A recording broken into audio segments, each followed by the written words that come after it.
মার্কিন যুক্তরাষ্ট্রের president Joe Biden এবং ফরাসি প্রেসিডেন্ট ইমানুয়েল ম্যাক্রোর পরিকল্পনায় আগামী 36 ঘন্টার মধ্যে হিজবুল্লাহ এবং ইসরায়েলের মধ্যে যুদ্ধবিরতির ঘোষণা করবেন বলে লেবানিজ সূত্রের বরাত দিয়ে একটি প্রতিবেদনে জানিয়েছে কাতার ভিত্তিক সংবাদ মাধ্যম আল জাজিরা। এদিকে এ বিষয়ে শীঘ্রই আনুষ্ঠানিক ঘোষণা আসতে পারে বলে লেবাননের সংশ্লিষ্ট 4টি জ্যেষ্ঠ সূত্র গতকাল সোমবার বার্তা সংস্থা রয়টার্সকে জানিয়েছে। তবে কোনো সূত্রই সুনির্দিষ্ট কোনো সময়সূচি জানাতে পারেনি।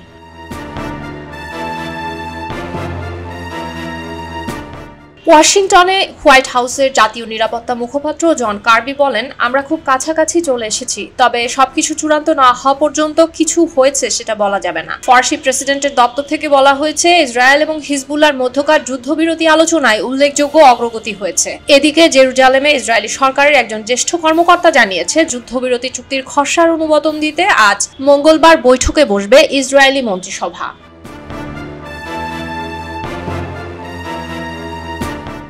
সম্ভাব্য যুদ্ধবিরতির অগ্রগতির বিষয়ে জানতে রয়টার্সের পক্ষ থেকে ইসরায়েলের প্রধানমন্ত্রী বেনিয়ামিন নেতানিয়াহুর দপ্তরে যোগাযোগ করা হয়েছিল, তবে সেখান থেকে কোনো ধরনের মন্তব্য করতে অস্বীকৃতি জানানো হয়েছে। জাতিসংঘে ইসরায়েলি রাষ্ট্রদূত ড্যানি ড্যানন বলেন, যে কোনো চুক্তির অধীনে ইসরায়েল দক্ষিণ লেবাননে হামলা চালু রাখার সক্ষমতা বজায় রাখবে। এর আগে লেবাননের পক্ষ থেকে খসড়া চুক্তির এমন শব্দ বন্ধ নিয়ে আপত্তি জানানো হয়েছিল, যেটা ইসরায়েলকে এমন অধিকার দেবে।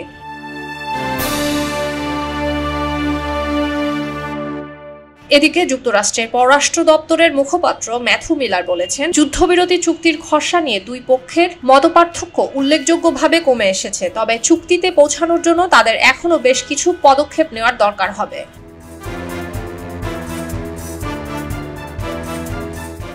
উল্লেখ্য, গত বছরের 7 অক্টোবর ফিলিস্তিনের গাজায় ইসরায়েলি আগ্রাসন শুরু হয়। তখন থেকেই হামাস এবং ফিলিস্তিনের সমর্থনে ইসরায়েলের সঙ্গে সংঘাতে জড়ায় হিজবুল্লাহ। 1 বছরের বেশি সময় ধরে চলা এই সংঘাত সেপ্টেম্বরের মাঝামাঝি সময়ে তীব্রতর হয়ে ওঠে। ইসরায়েল লেবাননের স্থল অভিযান শুরু করে এবং হিজবুল্লাহর কয়েকজন শীর্ষ নেতাকে হত্যা করে। এর মধ্যে রয়েছেন হিজবুল্লাহর প্রতিষ্ঠাতা সংগঠনটির প্রধান হাসান নাসরুল্লাহ। সম্প্রতি যুক্তরাষ্ট্র এবং ইসরায়েলের দেওয়া 60 দিনের একটি যুদ্ধবিরতি চুক্তির প্রস্তাব বিবেচনায় নিয়েছে হিজবুল্লাহ। এটি একটি দীর্ঘমেয়াদী যুদ্ধবিরতি চুক্তির আশা জাগাচ্ছে।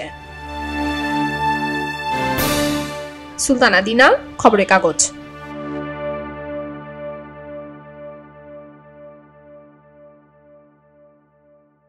পক্ষপাতের ভিড়ে আজ থেকে কোনো পক্ষ নয়, খবর হবে নিরপেক্ষ। বানোয়ার তথ্যবাদ, খবর হবে নিখাদ। ভেঙে গুজবের শিখ, খবর হবে নির্ভীক। এলো খবরের কাগজ, নিখাদ, নির্ভীক, নিরপেক্ষ।